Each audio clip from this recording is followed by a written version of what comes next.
Vivian, la présidente de la communauté de communes, que nous avons le plaisir de recevoir officiellement une fois par an pour nous exposer le rapport d'activité de la Comcom.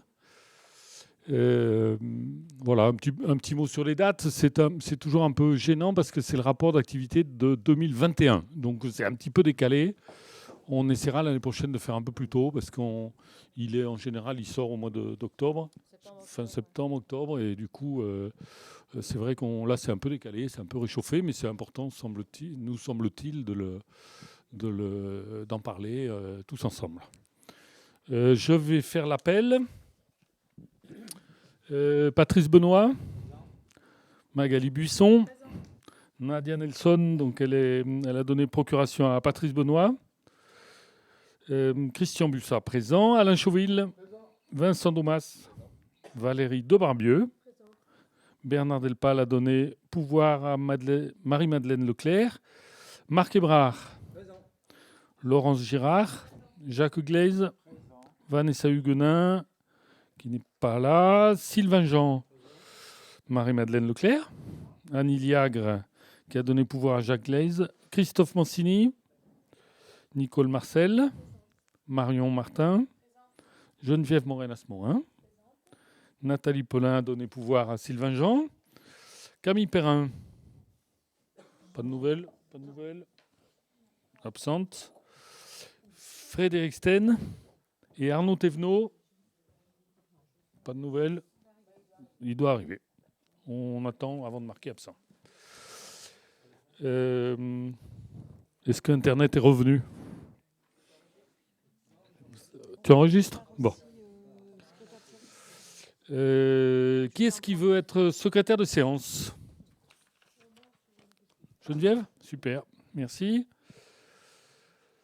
Avant de commencer, je vous demanderai l'autorisation de rajouter une délibération concernant un point un petit peu scabreux. Non, c'est pas le mot. Non, pas du tout scabreux. Non, un point qui nous est pas paru extrêmement important, mais en fait, réglementairement, il faut le faire. Ça concerne l'ajout de 2 arrêts sur le trajet de la navette bi-hebdomadaire. À la demande de 2 personnes qui prennent la navette, il nous est demandé de rajouter 2 trajets, 2 arrêts. Donc c'est à 3 arrêts. 3 arrêts. Donc c'est un mardi et 2 le vendredi. Donc voilà, c'est à coût égal. Donc il me semblait qu'il n'y avait pas besoin de délibérer, mais en fait il faut. Donc si vous n'avez pas de souci avec ça, on va rajouter en fin de conseil une délibération à prendre là-dessus. Merci. Je laisse la parole à Madame la Présidente. Merci, Monsieur le maire. Bonsoir à tous. Voilà, donc en fait, le rapport d'activité de la communauté de communes, réglementairement parlant, il est édité en septembre-octobre et je peux le présenter en conseil municipal. Donc, Christian m'a invité, enfin, Monsieur le maire m'a invité à venir le présenter en conseil municipal. C'est ce que je viens de faire. Alors, ce rapport d'activité, il y a beaucoup de chiffres dedans. Je ne vais pas vous saouler avec ça parce que c'est insupportable. Il est en libre accès en mairie, normalement. Et même, je crois que vous l'avez tous eu en version dématérialisée en ce qui concerne les conseillers municipaux. Alors, je vais faire rapide et je vais surtout, par service, essayer de rappeler les points qui sont les plus importants de l'année 2021. Déjà, se remettre en tête que l'année 2021, c'est une année Covid. Ça, c'est déjà un point important parce que ça a quand même pas mal perturbé les différents services. On a donc, en 2021, il y avait 24 agents permanents, ce qui correspond à 20 ETP. Et il faut rajouter à ça 21 vacataires et 8 stagiaires BAFA. Et en plus de ça, dans les crèches, on a 25 personnes en crèche qui ne sont pas directement du personnel de la communauté de communes puisqu'on est en délégation de service public. Alors, pour l'enfance-jeunesse, on a commencé par les petits. De janvier à mai, il y a eu des fermetures de structures enfance-jeunesse pendant les vacances. On a annulé les séjours de ski cause Covid. Et il a fallu renforcer les protocoles sanitaires dans les crèches, dans les accueils de loisirs les mercredis. Donc, en termes de nombre d'enfants, pour les crèches, on a accueilli en 2021 208 enfants. Concernant le relais petite enfance, maintenant c'est le relais pour les assistantes maternelles qui viennent se réunir. Elles se réunissent entre elles avec les enfants qu'elles gardent. Ça a aussi été fermé 15 jours et le protocole sanitaire et les contraintes liées au protocole sanitaire dans le cadre des assistantes maternelles a entraîné des tensions entre les parents et les assistantes maternelles. Donc on a eu besoin de médiation à ce niveau-là. Et évidemment, la fréquentation a baissé due aux exigences de ces protocoles sanitaires.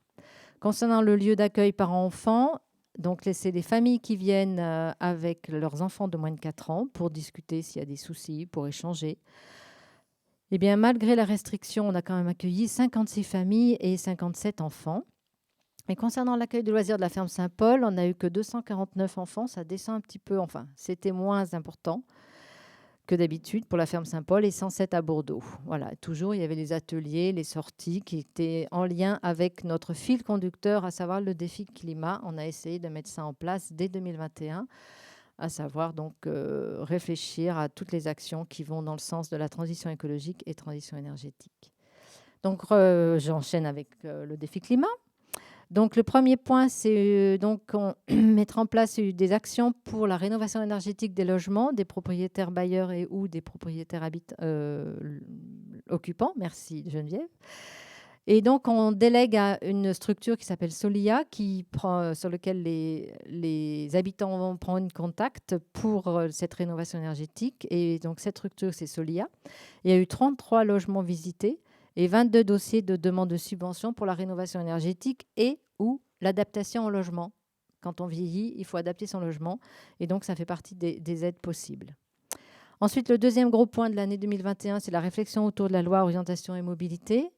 Et donc, la loi LOM, comme on dit, la communauté de communes a laissé la compétence à la région parce qu'on n'avait pas les capacités ni les épaules pour prendre en charge tout ce qui concerne les mobilités, les transports urbains, très urbains, etc.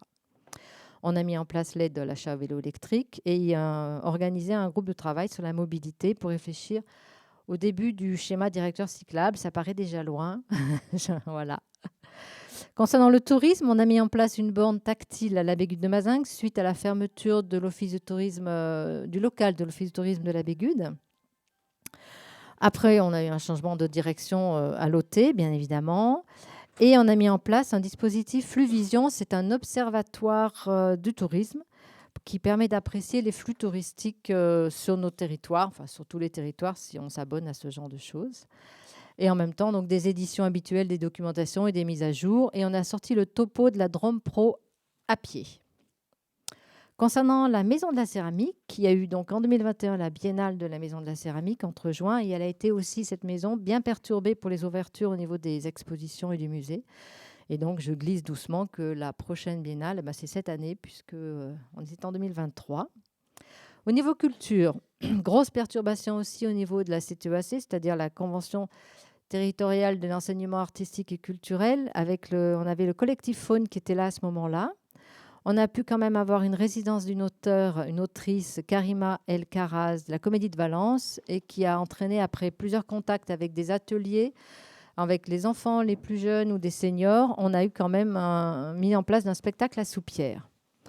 En 2021, notre chargée de mission est partie. Nous avons remplacé celle-ci et maintenant, c'est donc Aurélie Gandolf. Et on a toujours on a permis les subventions des associations qui font de la programmation culturelle, mais il y a eu des abandons de certains nombres de spectacles, toujours même problématiques. Et on a donc réfléchi à un début de nouvelle convention territoriale avec Image Fracas, une nouvelle année pour l'enseignement. Pas l'enseignement, c'est l'éducation artistique et culturelle. Et en termes de solidarité, il y a eu diverses actions qui étaient faites envers les aînés dans le cadre de la charte des aînés qui nous a été pilotée par la MSA. Et concernant donc le projet Territoire zéro chômeur de longue durée, eh bien, c'était en 2021. Il y a les débuts des rencontres avec les élus, les habitants pour mobiliser les personnes privées durablement d'emploi. Au niveau économie, on a donc à la zone artisanale de Boulogne, il y avait une grosse discussion pour permettre en fait à des commerces de s'installer. et des surfaces commerciales. Donc, il a fallu rechanger on a autorisé donc l'installation des surfaces commerciales et en même temps changer le cahier des charges par rapport à ça pour cette zone d'activité. Avec la région, évidemment, comme chaque année, renouvellement des aides aux entreprises et mise en place de notions de transition énergétique au sein du cahier des charges des entreprises. C'était une réflexion qu'on voulait avoir. Après, donc, en 2021, la communauté de communes a contribué avec des aides aux entreprises dans le cadre justement des problèmes liés au Covid et à la fermeture. Ensuite, on a eu le 31 décembre 2020 un incendie à l'immobilier d'entreprise de Pont-de-Barré, dans un garage. Et donc, il a fallu en 2021 faire les travaux. Dans les choses aussi intéressantes, c'était la signature en 2021 de 2 promesses de vente à la zone artisanale de Boulogne qui auraient dû se concrétiser en 2022. Mais compte tenu des conditions actuelles, mondiales, géopolitiques, c'est difficile d'avoir des prêts. Donc, pour l'instant, la vente n'est pas finalisée. Mais la promesse de vente est toujours d'actualité. Au niveau agricole, en 2021, les gros points, c'était la réflexion autour du projet d'abattage mobile à la ferme. Ensuite, on a obtenu la labellisation du projet alimentaire territorial qui est en cours à l'heure actuelle. Et il y avait quelque chose qui existait déjà dans les mandats précédents, les comités locaux d'installation de transmission, qui était très important pour les agriculteurs, à savoir pour essayer de ne pas perdre les exploitations, merci. Comment arriver à les transmettre? Donc ça, c'est quelque chose qui a été remis en route en 2021. Ensuite, il y a une soirée, je ne sais pas si vous étiez présents. On a fait une soirée autour de la prédation, puisque cette prédation, déjà en 2021, était assez importante et elle continue. Et donc, c'était avec un certain nombre de partenaires et c'était une soirée très intéressante. Ensuite, il y a donc l'animation autour de l'ENS de Miélandre et la mise en place de la coopération avec le Conservatoire des espaces naturels Rhône-Alpin pour la mise en route du plan de gestion de l'ENS de Miélandre. Et ensuite, alors, je ne sais pas si vous, à Dieulefit, vous êtes concernés. La communauté de communes a donc permis de faire un recensement des biens sans maître au niveau de toutes les communes de la Comcom avec l'Union des communes forestières.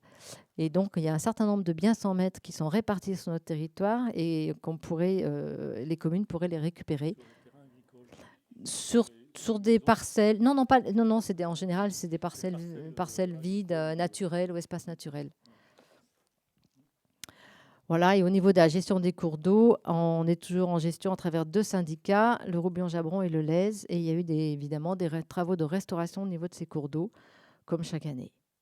Pour les déchets, donc la collecte en 2021 était de 1023 tonnes d'ordures ménagères, donc une baisse de 7,4%. Vous retrouverez tous ces chiffres dans le petit bouquin. Et on a une année très performante au niveau du tri. Et il faut donc continuer, bien évidemment. Je rappelle que c'est un budget à part et la réglementation autour des déchets ne fait que se durcir et en vue d'arriver dans un certain nombre d'années au zéro déchet.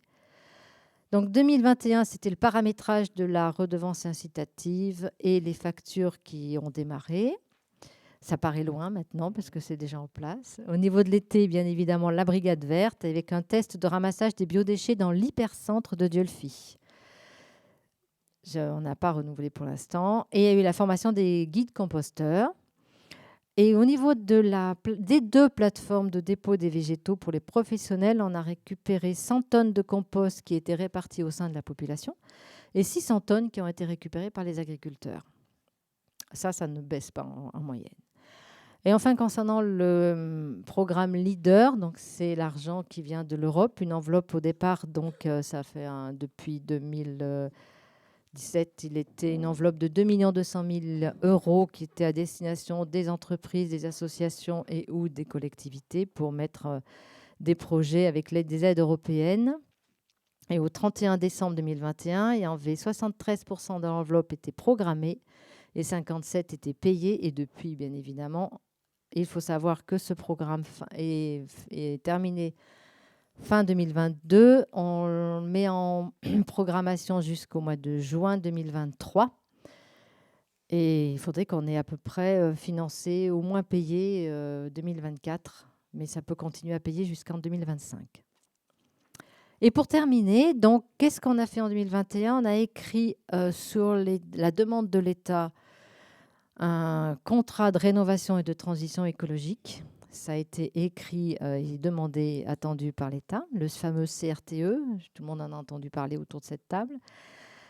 Après, on a signé une convention de portage pour l'acquisition de la poterie Robin Le Poët-Laval, portée par la structure EPORA.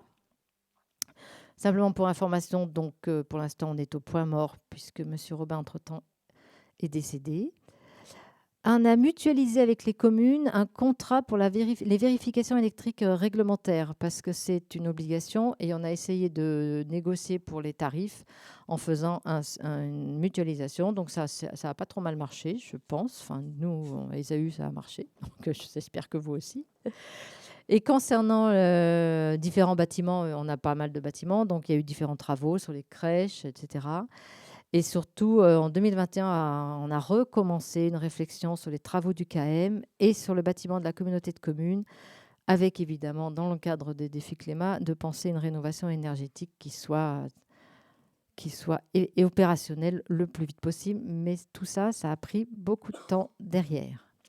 Moi, j'en ai terminé. Après, tous les détails, vous les avez tous, les chiffres, le nombre de délibérations, voilà. C'est un résumé. Je te rends le micro, Christian. Merci bien. Je ne sais pas si vous avez des questions. Il y a un ensemble important de compétences à la Comcom dont tu as fait le tour et c'est vrai qu'on a... Par rapport à ce que signalait Fabienne sur le lien le proche lien de travail entre la CCDB et les communes également, je crois que tu n'as pas mentionné la mutualisation de l'agent de sécurité. Là, je parle de 2021. Ah, oui, c'est vrai que c'est en 2021. Donc ça date de 2022, excuse-moi. Tu as raison. Autre question. Moi, j'ai regardé, je suis tombé sur un chiffre qui me paraissait intéressant aussi sur les déchets. 73 tonnes ont été récupérées par le triporteur et ont été sorties en 2021. Ça a augmenté. Je crois que ça a augmenté en 2022. Ah. Moi, j'ai 73 tonnes sur 2021 d'objets récupérés et remis en circulation. C'est quand même 73 000 kilos. Hein. C'est et 4 emplois. Ouais. On n'en parle pas souvent, mais c'est vrai que c'est quand même... Eh bien, je vais vous laisser travailler. Pas de questions, ça va? Merci. Non. C'est la deuxième fois que j'étais venue l'année... Enfin, oui, en été. Voilà. Mais voilà, je me suis dit cette année, je pense que ce serait sympa de refaire un historique, enfin des faits marquants par service, parce que le temps passe vite, on enchaîne, on a la tête dans le guidon, on enchaîne les trucs, et puis on se dit ah bah tiens oui, on en est là, mais ça a commencé à telle année, et c'est ça. Et le temps passe vite. Bon, sur ces 12 paroles, je vous souhaite une bonne soirée. Merci. Et puis on essaye cette année de le faire plus vite. D'accord. En novembre. Dès qu'il sort, tac. Allez, ça va. Merci bien. Ouais, il va voir. Arnaud, tu veux venir à côté de moi? Ouais. On va projeter sur le mur, tu vas être un peu... Ça te va? Comme ça, tu restes là, tranquille.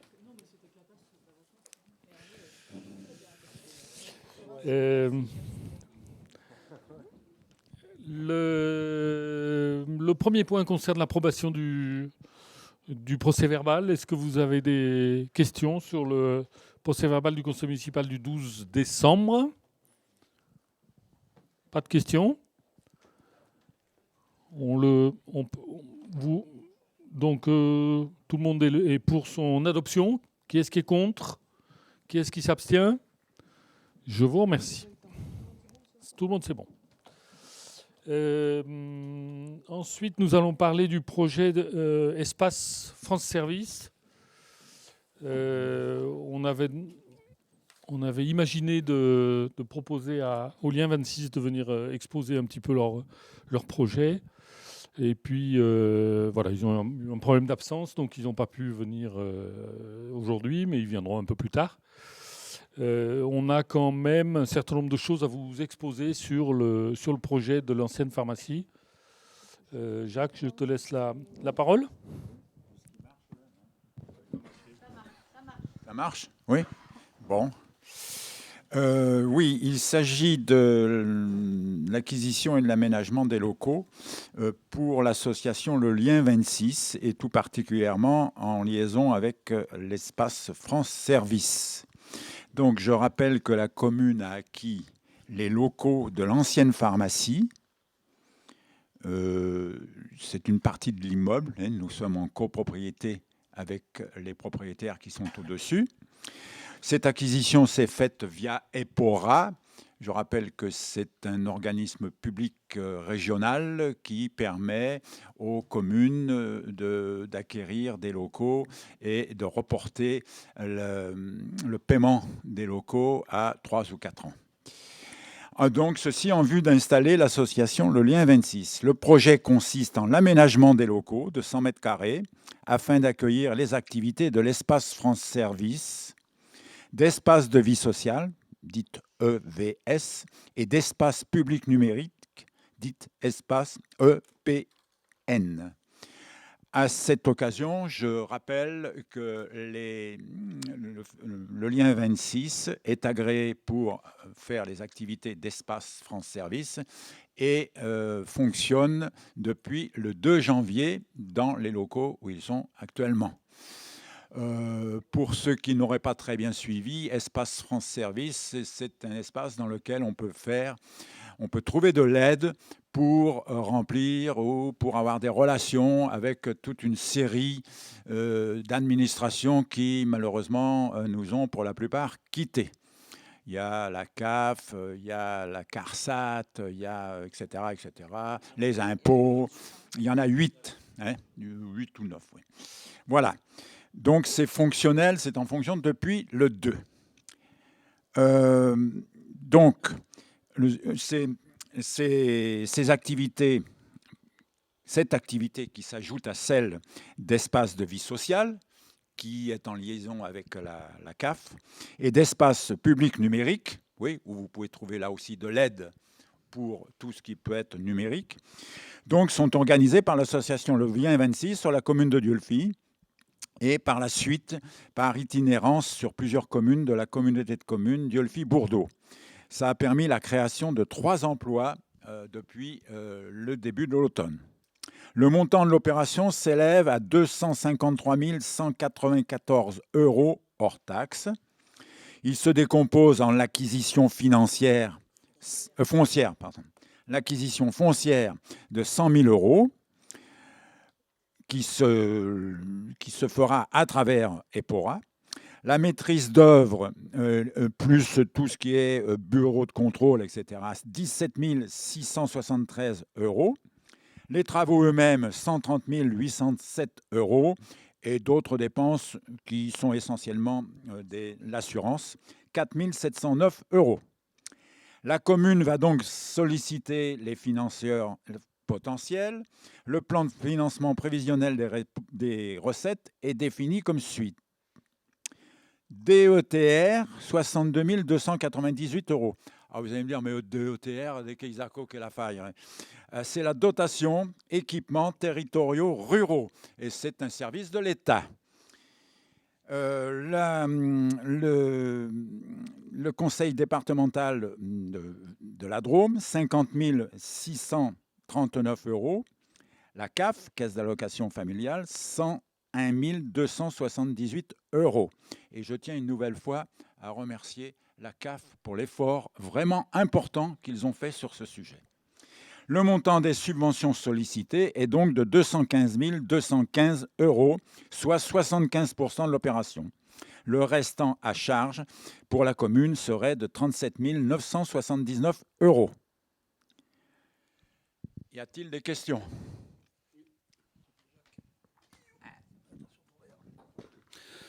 Bonsoir. Alors moi, c'est pas. Ah, ouais.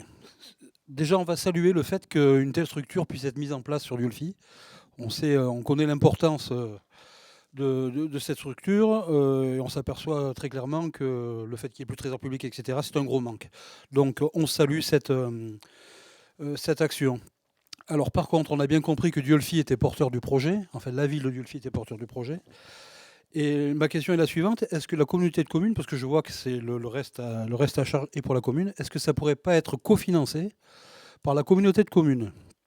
Tout simplement parce que c'est une action qui est apportée à la population diolfitoise, mais bien au-delà, c'est une action, enfin un service qui est apporté à l'ensemble de la population du territoire de la communauté de communes. Donc voilà, est-ce qu'une demande a été faite à la communauté de communes? Ou est-ce qu'elle peut être faite? Ou est-ce qu'ils peuvent, je ne sais pas, ou est-ce qu'ils ne pourraient pas être porteurs du projet, eux, pour essayer de toucher plus de subventions? Enfin, je ne sais pas, ma question est la suivante. Voilà. Oui, en ce qui concerne être porteur du projet, je ne pense pas que ça permette d'avoir plus de subventions. Tel que c'est monté actuellement, tout d'abord, le fait qu'il y aura éventuellement une intervention sur d'autres communes, ce n'est pas pour l'immédiat. On souhaite bien démarrer sur Liolfi, que ça marche bien sur Liolfi, et ce n'est qu'après que l'on pourra faire éventuellement des interventions dans le cadre de la communauté de communes. Et la communauté de communes a prévu des subventions, une subvention, je ne sais plus de combien il s'était engagé. Christian, tu te rappelles? L'idée est de comment dire, de prendre ce projet à bras le corps, parce que sinon, c'était pas sûr que ça se fasse. Donc, on a décidé d'aller au bout du projet, de demander des subventions importantes, et en accord avec la communauté de communes, l'idée, c'est que le lien 26 paye par l'intermédiaire la communauté de communes, par l'intermédiaire du lien 26, paye un loyer. Donc, c'est 37 979 euros d'autofinancement prévu. On va le transformer en emprunt. Et en face, on mettra un loyer qui correspondra au remboursement de cet emprunt. Donc, la Comcom préférait passer par une formule comme ça. Nous, ça nous va pas mal parce qu'à la fin de l'emprunt, on aura toujours le loyer. Et puis on a le local. Et voilà. Mais la remarque était fondée, hein, puisque c'est eux qui ont la compétence. Enfin, ça a été très discuté, bon, mais enfin, finalement, voilà. Mais on a pensé que c'était le moyen d'aller quand même le plus rapidement possible et de démarrer au 2 janvier. Voilà. Y a-t-il d'autres questions? Oui, une question. Donc là, on a eu le projet d'acquisition. Derrière, donc, il y a des emplois qui ont été créés. Actuellement, ils sont financés. Alors, le lien 26 doit être en lien avec le département sur le financement des... Une partie qui est financée par le département, une partie par la CAF. Voilà. Par contre... Et une partie par l'État pour ce qui concerne la maison France Service, l'espace France Service. D'accord. Et donc, tous ces fonds vont équilibrer la... D'accord. Il n'y aura pas de reste à charge. C'est ce qu'on avait prévu comme intervention au début de ce conseil avec eux, ouais. Qui vont faire un prochain conseil. Donc la dotation de l'État va être de 30 000 euros de fonctionnement. Et après, le reste, c'est le département et la CAF. Ok.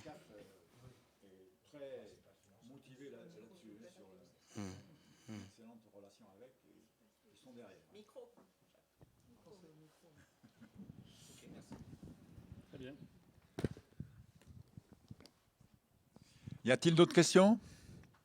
Bien, donc j'invite le conseil municipal à délibérer pour valider le projet et son plan de financement. Qui est contre? Qui s'abstient? Qui est pour? Très bien, à l'unanimité. Merci. Le sujet suivant concerne les tarifs communaux. Et notamment un problème de date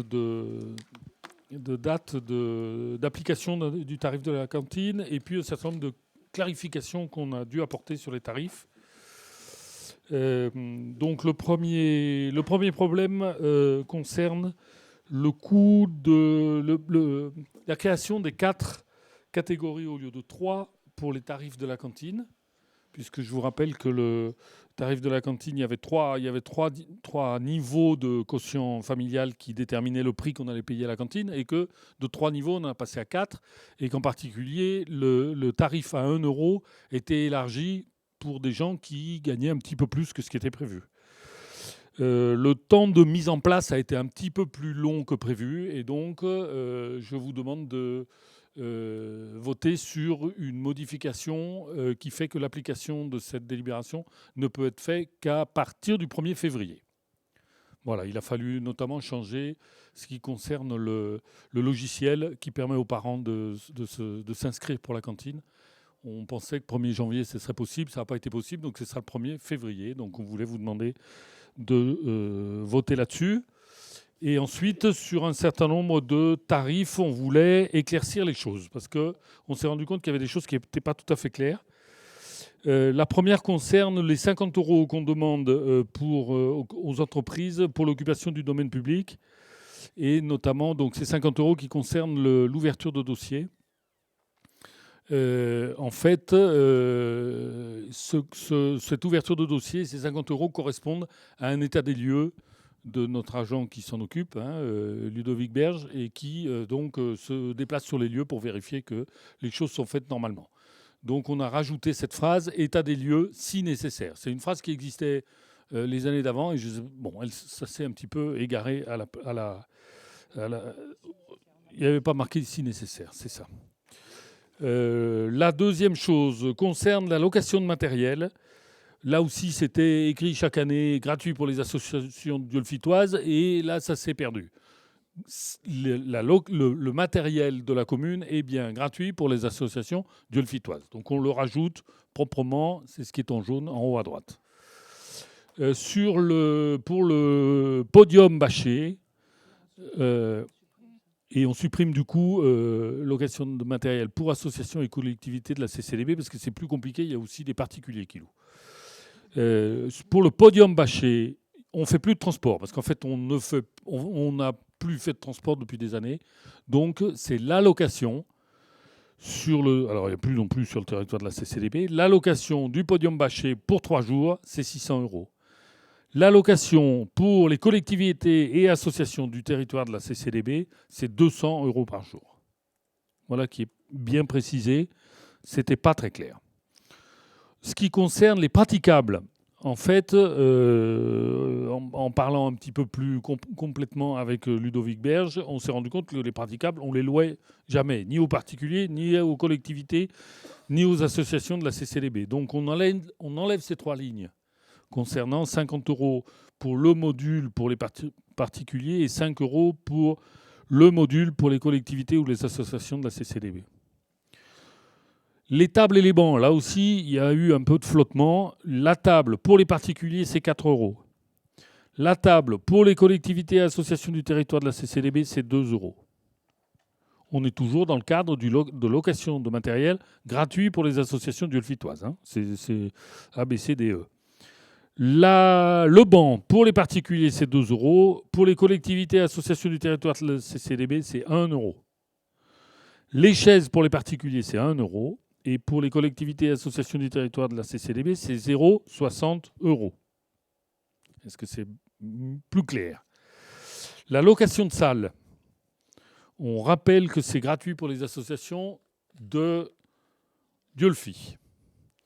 Et on enlève là aussi quelque chose qui était passé à travers et qui n'a plus lieu d'être.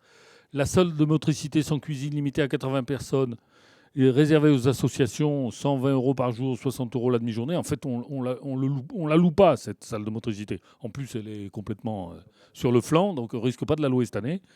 Donc on enlève ces 2 lignes, et on enlève aussi la participation au chauffage par jour de 60 € qui n'a pas de lieu d'être non plus. Je crois que c'est tout.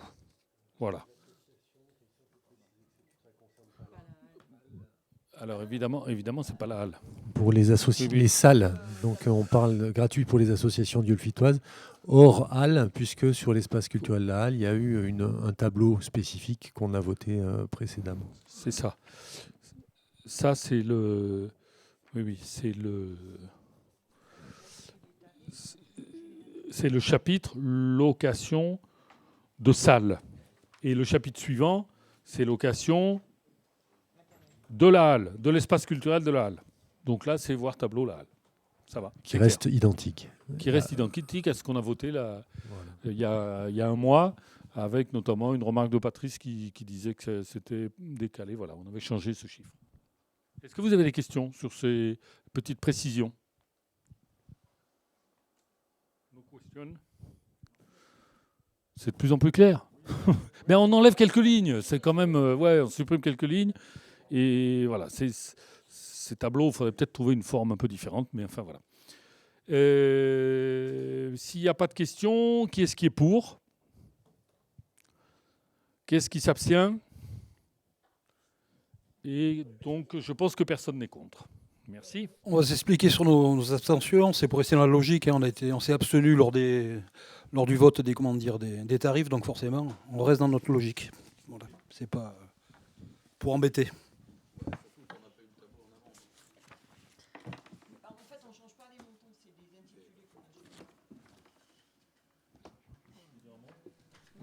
Non, c'est Marion qui va parler. Le quatrième point concerne la modification du tarif des repas aux échirous pour les enfants. Marion. Bonsoir. Du coup, je vous rappelle, ou je vous informe pour ceux qui ne savent pas, que les enfants de l'école maternelle vont manger à la maison de retraite Les Échirous les midis. Et donc, il y a eu un petit réajustement du tarif, parce qu'il n'avait pas été modifié depuis 2015. Donc voilà, augmentation de coûts oblige. Donc, à partir du 1er janvier 2023, le coût du repas passe de 5,15 € à 5,90 €.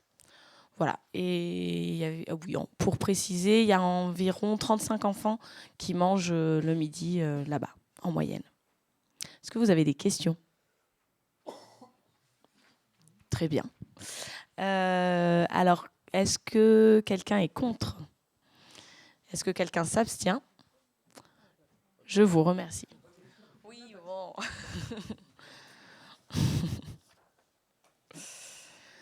Alors, je garde le micro. Je fais m'aligner. Donc, la délibération numéro 4, ça sera la modification du tarif horaire des CMR. Donc, 4, 6 ? Qu'importe. La délibération suivante concerne la modification du tarif horaire des CMR. Donc, les CMR, c'est les centres musicaux ruraux. Et donc, on travaille avec eux pour les interventions musique au sein de l'école maternelle. Ils viennent au sein de l'école maternelle 1 heure par classe par semaine. Donc, il y a une intervenante 3 heures par semaine, le vendredi matin, je crois, si je ne me trompe pas. Voilà, donc il y a aussi une augmentation. Enfin, voilà, il y a une actualisation du tarif. Ils augmentent de 4,5% à partir du 1er janvier 2023. Pour vous donner une idée, en 2021-2022, pour 62 élèves, le coût était de 5 805 €. Et voilà, avec l'augmentation, pour cette année 2022-2023, on sera sur un coût de 6 261 € et 68 centimes. Voilà. Qui est pour?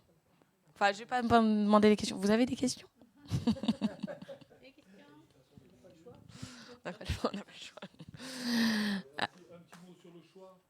Un petit mot sur le choix. On en a encore parlé l'autre jour avec l'inspectrice de... Je ne sais pas comment ça s'appelle, cette dame. L'inspectrice de circonscription, Madame Loire, qui a créé. Inspectrice de circonscription de l'école, qui, quand on lui a exposé les différentes aides et les différentes interventions qu'il y a à l'école et à la maternelle, nous a bien précisé que ce n'était pas du tout partout pareil. C'est-à-dire qu'il y a une vraie présence de la commune et un vrai investissement de la commune auprès des enfants sur la musique, mais aussi au KM au Ginché, par le KM au Ginché pour la musique et pour la lecture et pour l'informatique. Voilà. Donc elle a été assez impressionnée, c'est une nouvelle inspectrice, et elle nous a bien signalé que c'était assez exceptionnel de voir une commune autant investir dans les enfants.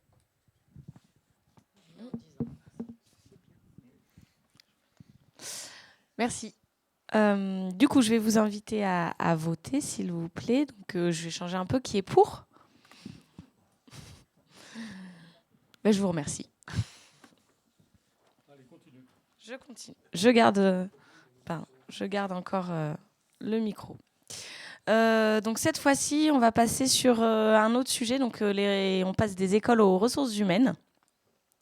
Je vais vous demander donc de délibérer pour créer un poste d'adjoint administratif à temps complet et fermer un poste d'adjoint administratif à temps non complet de 20 heures.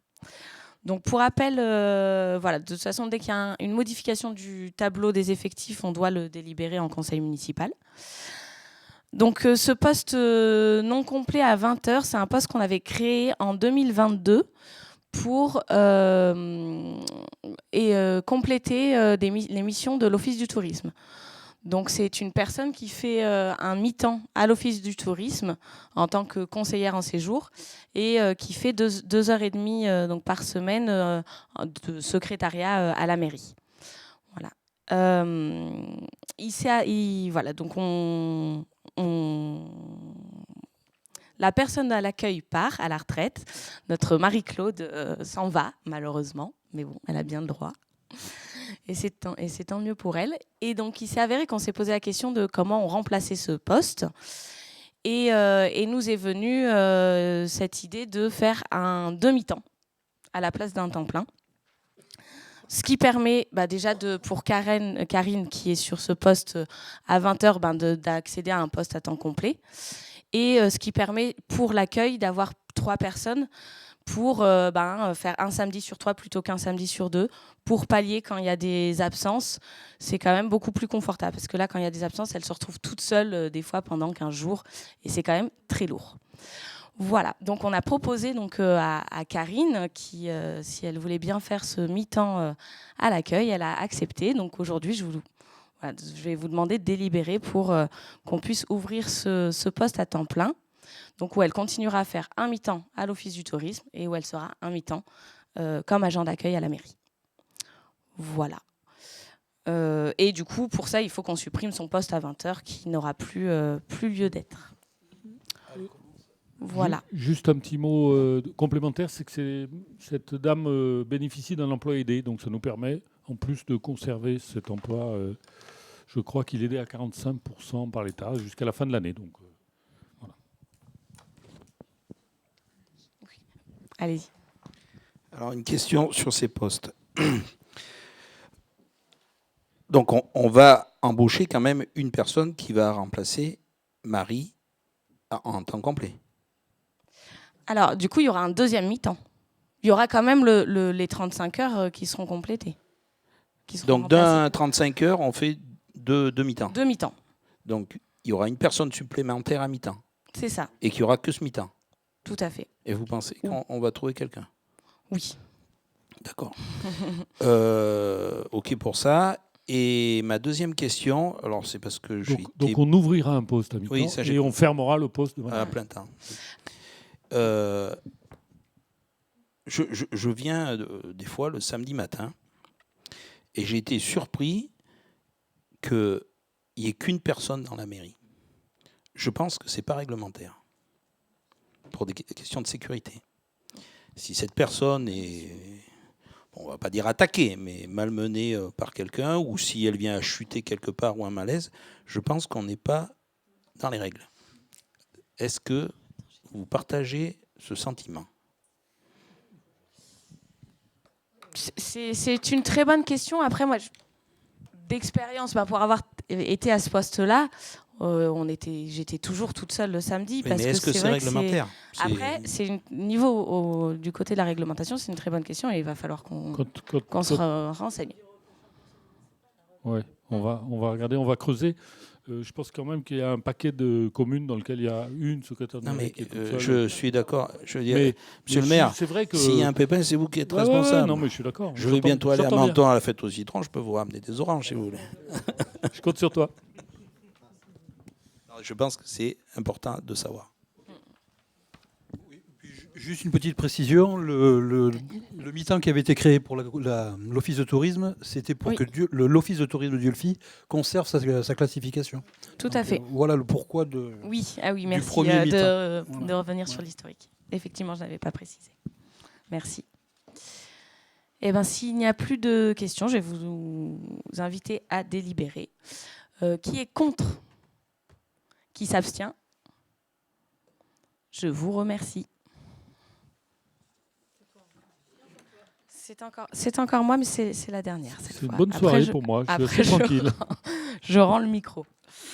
Alors, cette fois-ci, je vais vous demander de voter pour la création d'un avenant à une convention d'assistance retraite avec le CDG de la Drôme. Oui, donc le CDG, c'est le centre de gestion de la Drôme, avec qui donc on a une convention d'assistance de retraite. Et donc le centre de gestion, ils interviennent en qualité d'intermédiaire entre la Caisse des dépôts, gestionnaire de la CNRACL, Caisse nationale de retraite des agents des collectivités locales. Voilà, donc c'est vraiment notre interlocuteur direct pour toutes les questions de suivi administratif des dossiers de départ à la retraite des agents. Il y a même un service donc, dans cette convention où les agents peuvent aller les rencontrer aussi 5 ans voilà, avant leur date de retraite pour toutes les questions qu'ils pourraient avoir. Voilà. Et du coup, il y a un petit avenant à voter puisque donc la convention s'arrêtait au 31 décembre 2022. Sauf qu'il y a une nouvelle convention qui est en train d'être écrite qui doit lier la Caisse de dépôt et le centre de gestion. Et du coup, en attendant cette nouvelle convention, je vous demande là de voter pour l'avenant d'assistance retraite pour que cette assistante retraite puisse être prolongée voilà, jusqu'à la nouvelle convention ou 1 an ou plus tard. S'il n'y a pas de nouvelle convention d'ici 1 an, il y aura probablement un nouvel avenant l'année prochaine. Voilà. Est-ce que vous avez des questions? Non. Alors, je vais vous inviter à délibérer. Qui est pour? Je change. Et je vous remercie.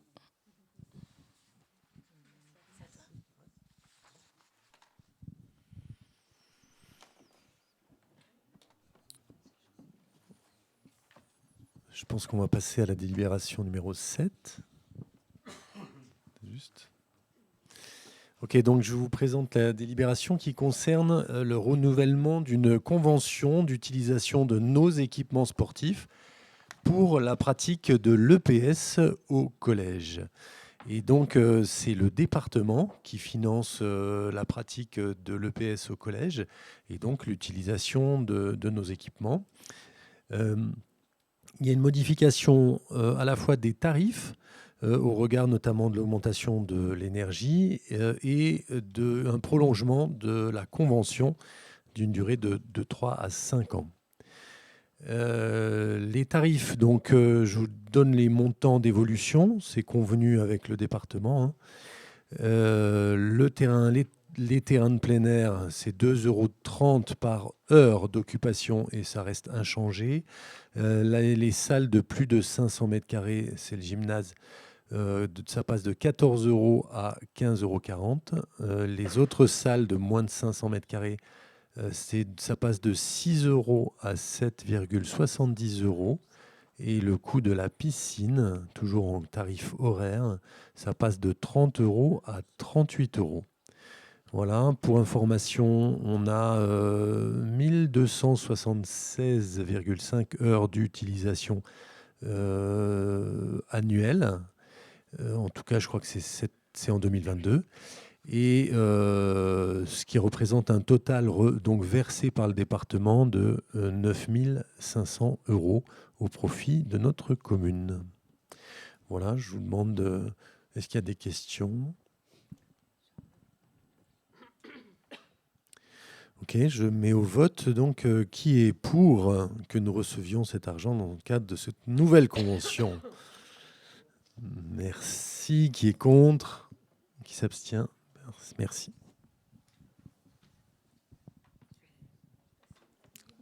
Ouais.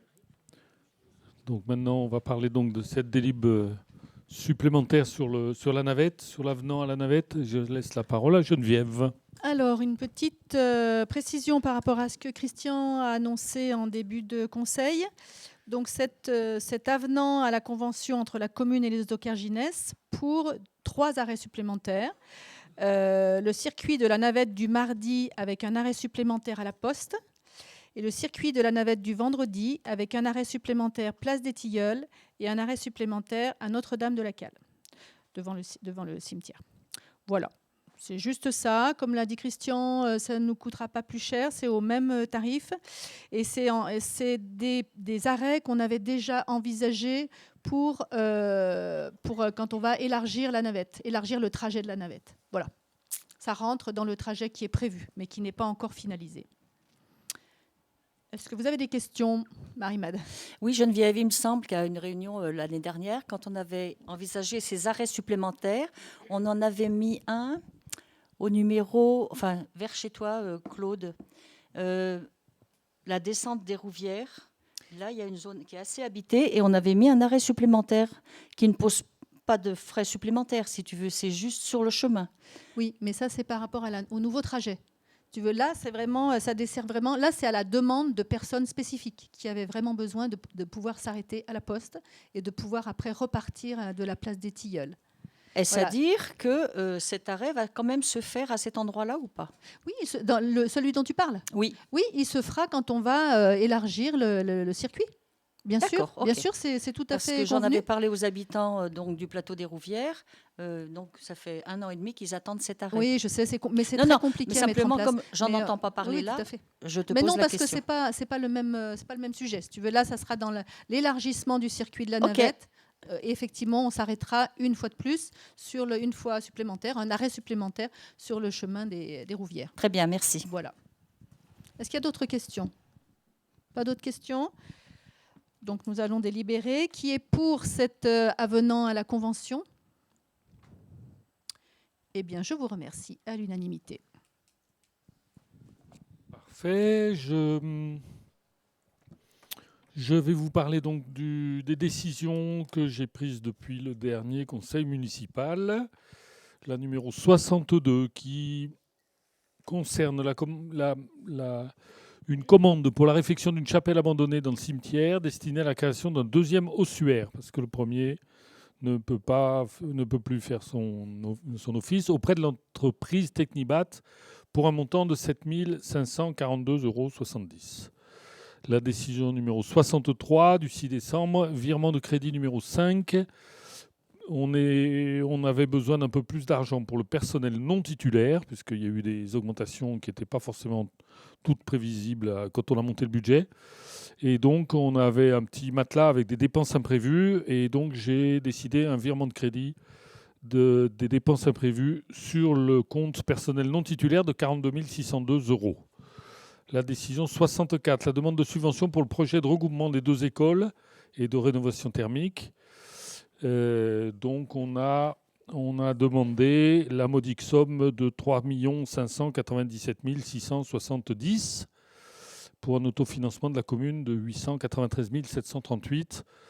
On a prévu de vous faire un exposé plus officiel de ces projets de travaux de l'école au prochain conseil municipal. On passera un petit moment là-dessus. Et on parlera donc peut-être un peu plus précisément des subventions. Mais là, on a demandé donc à l'État, à la région, au conseil départemental et à l'Europe. C'était pour déposer à l'État qu'on a dû faire, parce qu'on avait une date limite. C'était pour déposer à l'État qu'on a dû prendre cette décision. La décision numéro 65, c'est la commande pour une restauration de parchemins du XIVe et XVe siècle auprès de l'Atelier du patrimoine pour un montant de 1 672,30 €. La décision 66 du 28 décembre, demande de subvention pour la restauration du chœur de l'église Saint-Roch. Vous vous souvenez qu'au moment des travaux suite à l'incendie de l'église, l'entreprise qui était chargée de nettoyer les toiles qui étaient au fond du chœur a découvert autour de ces toiles un certain nombre d'anciennes peintures et a donc demandé à ce que ces peintures ne soient pas recouvertes par le coup de peinture qu'on avait prévu de passer sur l'ensemble de l'église. Donc on a stoppé les travaux dans le chœur et on a un nouveau devis de 20 000 euros pour traiter ce chœur. Et donc on a demandé au département pour 30% et à la région pour 20% et à des fondations pour financer une partie de cette restauration du chœur. La décision numéro 1 pour 2023, le 3 janvier, commande pour une mission d'assistance technique en vue de mettre au format CNIG, ne me demandez pas ce que c'est, CNIG du PLU communal en vigueur pour le téléversé, c'est un nouveau verbe. On a donc téléversé le plus sur le géoportail de l'urbanisme auprès du bureau d'études Latitude pour un montant de 1 200 € hors taxe. C'est réglementaire, on est obligé de passer au CNIG, donc on est passé au CNIG. Au CNIG pour le plus. Hein. Décision numéro 3, commande pour une mission de mise à jour du plan communal de secours et de réalisation du document d'information communale sur les risques majeurs auprès d'une entreprise qui s'appelle Mayan pour un montant de 9 525 €. Ça, c'est un peu plus sérieux. Il s'agit de la mise à jour du plan communal de secours.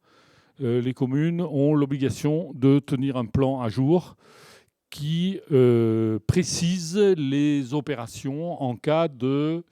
Je vais être un peu court, mais c'est plus pratique. En cas de panique. C'est-à-dire s'il y a un gros incendie qui menace des habitations à Dieulefit, s'il y a une inondation qui menace le pont de la Malotière, s'il y a une explosion d'un camion plein de gaz dans la rue du Bourg, s'il y a une explosion nucléaire, si c'est la panique, il faut que les choses soient prévues. Ce plan communal qui est en cours actuellement date d'une dizaine d'années et donc il est 2007 2013. Donc il faut le remettre à jour, il faut réfléchir ensemble à ce qui se passe en cas de gros accidents. Et donc on va mettre le travail sur le tapis. Et on se fait aider parce que c'est quand même un gros truc. Et il y a un certain nombre de choses qui sont bonnes à prendre chez les autres. Donc voilà, on va se faire aider par cette entreprise Mayan. On a fait appel à 2 entreprises, l'autre était un peu plus cher, donc on a pris celui-là. Ça concerne également le DICRIM, qui est donc le document d'information communale sur le risque majeur, qui est là aussi réglementaire pour ce genre de problème. Et la décision numéro 4 concerne la commande pour le dévoiement du réseau AEP, adduction d'eau potable, auprès du SIEA pour un montant de 9 209,79 €. Ça concerne un tuyau d'eau potable qui passe sous les futurs travaux du skatepark, et donc il faut qu'on déplace donc une tranchée, un tuyau, des regards, et donc c'est quand même pour 9 200 €. Voilà, je vous remercie. Nous allons passer aux questions diverses. Est-ce que vous avez des choses à nous...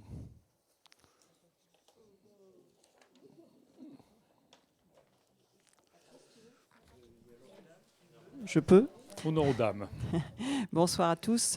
Donc, moi, je veux bien vous annoncer la soirée débat de mercredi soir, de ce mercredi 25 janvier, donc qui s'intitule Ville perméable. Donc, si vous voulez savoir ce que c'est qu'une ville perméable, comment infiltrer l'eau de pluie, pourquoi, l'intérêt, venez nous rejoindre. Il y a une belle brochette d'intervenants, dont Pascal Moll, qui est directeur de recherche de l'INRAE, qui nous fera le plaisir d'être présent. Et puis aussi le SIEA, le SMBRJ, donc le syndicat de l'eau potable et d'assainissement, aussi le syndicat mixte, le syndicat des rivières, du Roubion-Jabron.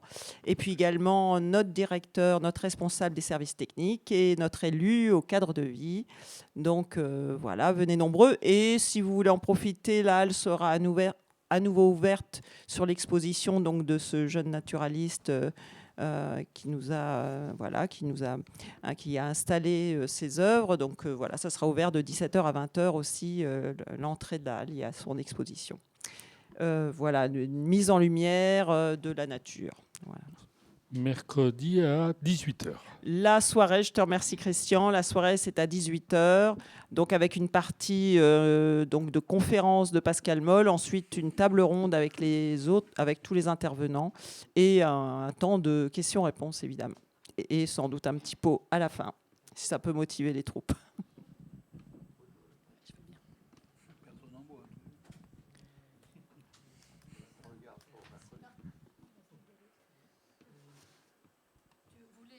Non, mais vas-y.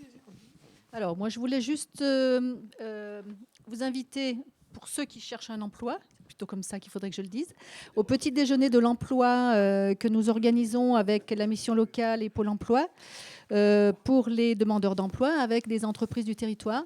Et ça aura lieu ce jeudi-là, ce jeudi 26. C'est un petit déjeuner, donc de 8h à 10h, au foyer de la Halle. Voilà, où ça permettra de se rencontrer. C'est la deuxième fois qu'on organise un petit déjeuner comme ça.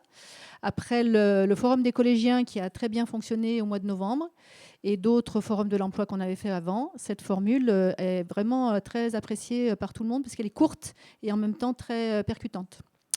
Voilà, donc à faire savoir autour de vous.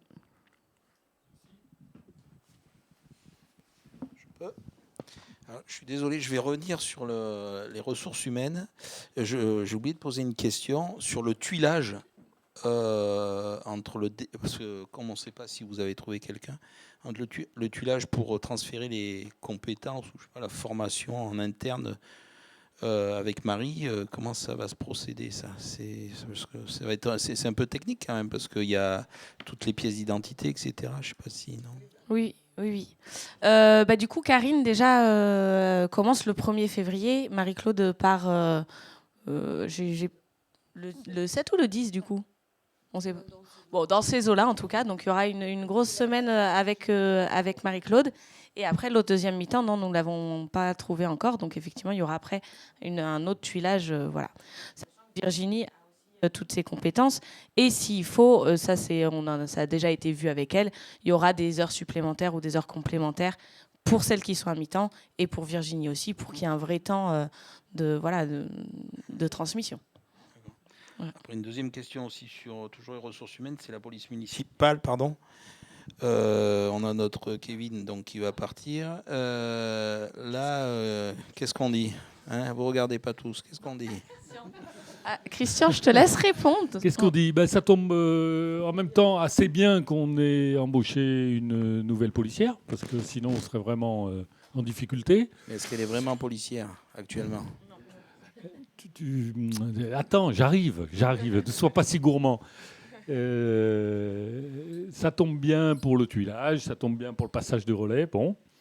Après, c'est vrai qu'il y a un problème de compétence puisqu'elle vient de l'armée et donc elle n'est pas officiellement policière. Donc il faut qu'elle fasse une formation je crois que c'est autour de 6 mois du côté de Montpellier. Il part un peu tôt, notre Kevin national. On aurait aimé qu'il reste encore un petit peu, mais voilà, c'est son choix. Il part à Valence, c'est bien pour lui. Donc on est en train d'envisager d'embaucher un deuxième policier.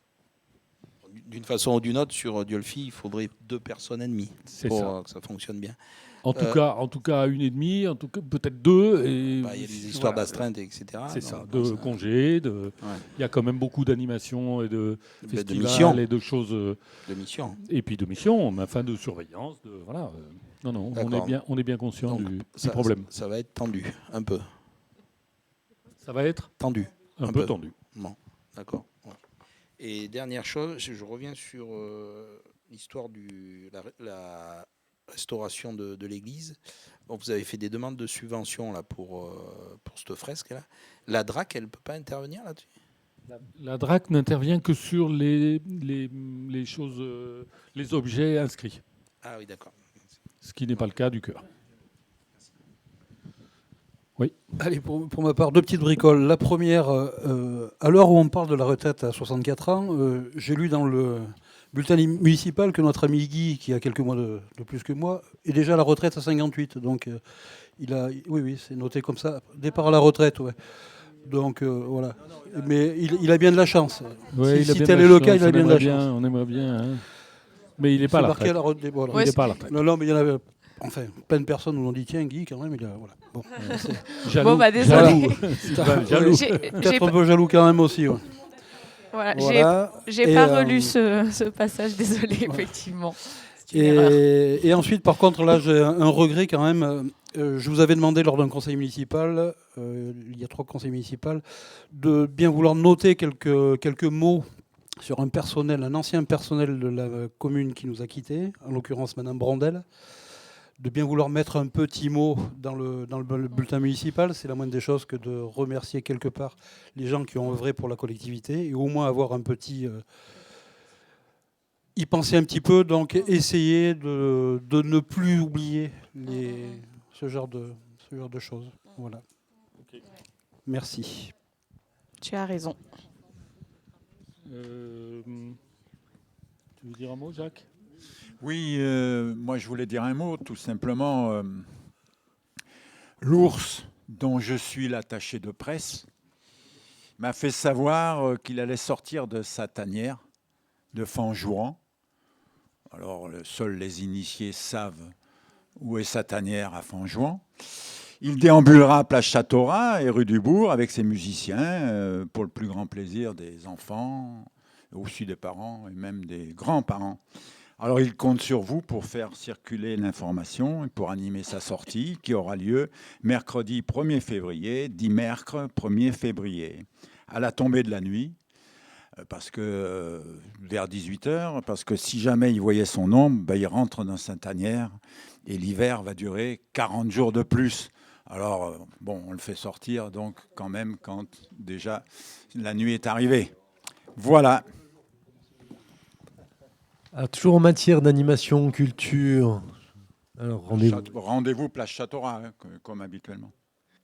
Toujours en matière d'animation culture, je voulais juste dire que les animations de Noël sont vraiment bien passées. On a eu beaucoup de retours positifs. Je rappelle qu'il y a eu à la fois donc du maquillage, des déambulations, l'orgue de barbarie, il y avait la calèche, il y avait des jeux. Et puis il y a eu un manège à pédales pour les tout petits. Et on voulait particulièrement remercier l'UCA qui a sur son budget donc payé cette animation. Merci à Lucia. Moi d'abord.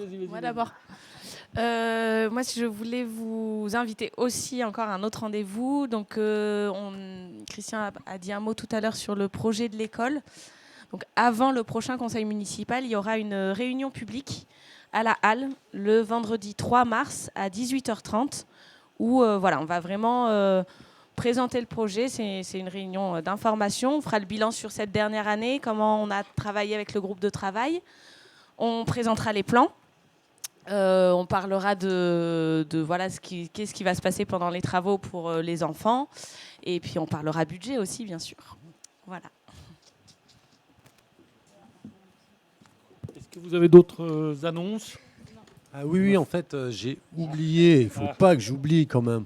La projection donc d'un film d'animation jeune public, c'est Maman, il pleut des cordes, et ce sera le 4 février à la Halle, et ça sera donc à 15h.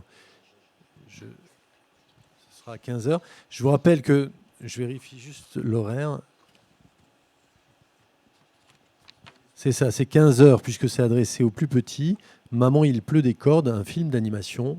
Et il y aura un goûter payé à 16h. Donc venez nombreux le samedi 4 février. Voilà, tout ça est dans le programme de la Halle. Merci. Au cours du dernier conseil municipal, on avait évoqué la possibilité de faire un peu le point sur la maison de santé pluridisciplinaire. Et sur l'étude du CAUE qui est en cours. Donc, on a demandé au CAUE de réfléchir sur un éventuel lieu possible et préférable pour installer cette maison de santé. Et on a donc réfléchi à 3 lieux qui sont possiblement pressentis. Soit les maisons de la Maloutière qui appartiennent à la commune et qui sont en proximité du centre médical actuel, donc ça avait du sens. Soit l'école maternelle le jour où elle sera libérée, soit de carrément construire sur le parking qui est après le parking des Grands Prés, entre le parking des Grands Prés et les tennis. Donc on est en cours de réflexion autour de ces 3 lieux. Les médecins et professions médicales ont été consultés. Voilà, on réfléchit sur ces 3 lieux, sachant qu'évidemment, il y en a un 4e qui est toujours en course, c'est Diolfi Santé. Mais Diolfi Santé, il y a quand même un certain nombre de choses qui ne dépendent pas de nous et qu'il faut d'abord obtenir pour libérer une partie des locaux. Donc tant que tout ça n'est pas calé, on continue à réfléchir sur un lieu un lieu de rechange, un lieu de voilà. Il y a un moment, il faudra décider.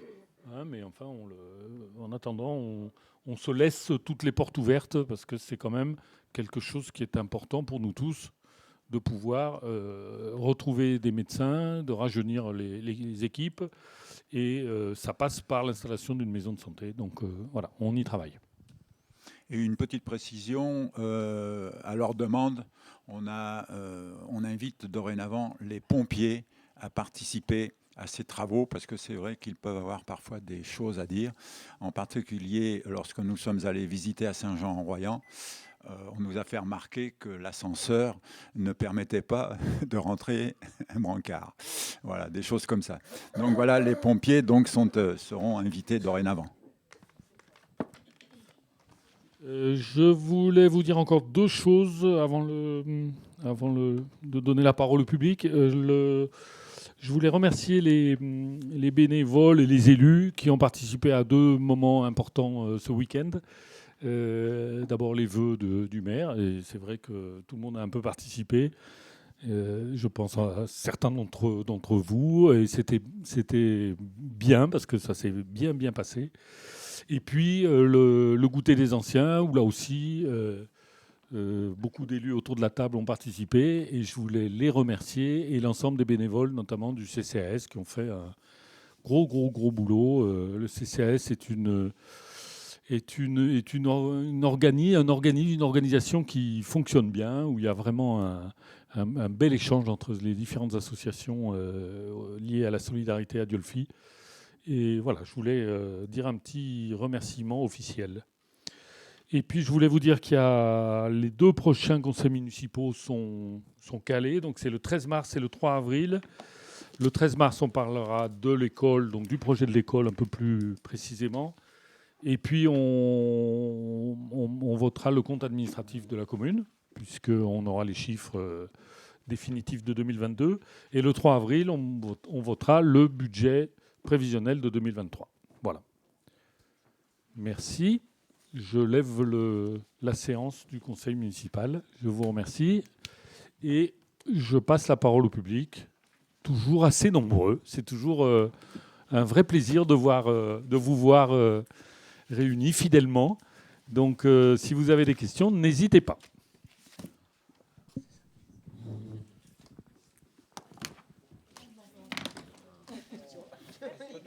Zéro ? Tout va bien ? Pas de questions du tout ? Bon, bah écoutez, merci à tous, merci à toutes. Je voulais faire dire un petit mot sur quelque chose d'un petit peu particulier. Je suis en train de préparer des vœux pour Madame la maire de Karongi, au Rwanda. Et je trouvais que ça pourrait être sympa d'envoyer une photo de nous tous devant le tableau qu'ils nous ont offert pour lui envoyer. Donc je vous demande 2 minutes pour vous mettre derrière le tableau. Enfin derrière le tableau, on va le décrocher, ce sera plus simple. Et qui prend la photo? Le meilleur des photographes. Merci.